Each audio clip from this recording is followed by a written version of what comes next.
Ian Maxwell spoke yesterday about it. So this is what he said. There's been a lot said about the Rangers player had a foot on the penalty area line. The foot is actually irrelevant in this case. It's about the holding and the holding only, because that's where the contact is.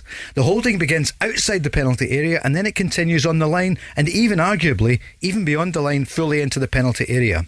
He continues, Willie Collum says, regardless, the fact it's on the line, this should be considered as a penalty kick. The referee's awarded a free kick on the field because he sees the pulling. He's correctly judged the incident in terms of the foul play. But then the VAR team should have gone into a check, and they need to decide whether the incident is inside or outside, and ultimately they fail to come to the correct conclusion, which is this should have been a factual overturn. He says no need for the referee to go to the monitor, a factual overturn for a penalty kick to be awarded.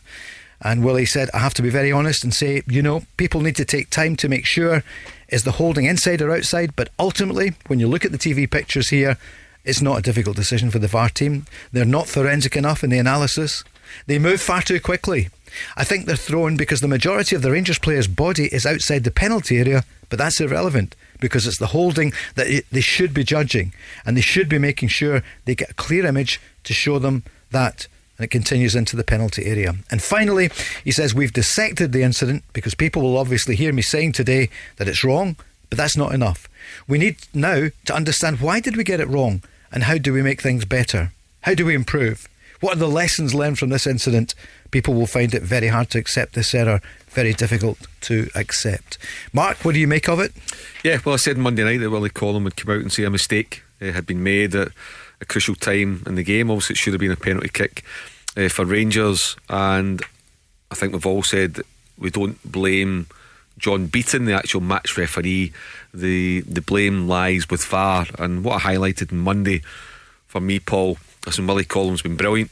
I've known Willie for a long time. I like him and I respect him, and I think he's been a great appointment. However, I view Willie as the manager of the referees, and when you're the manager of the referees, you pick your best team for a cup final.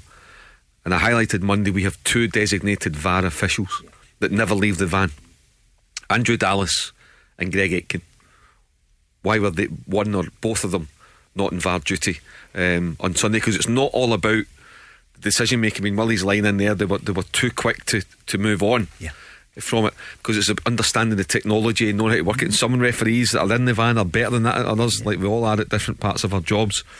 So for me, that was a massive mistake, not having Andrew Dallas or Greg Aitken on VAR, and Alan Muir and his team in the van on Sunday have missed it, and it was a big one. By the way, a lot of decisions went against Celtic on the field of play on Sunday as well. That wasn't the only mistake that was made, but that was a big one.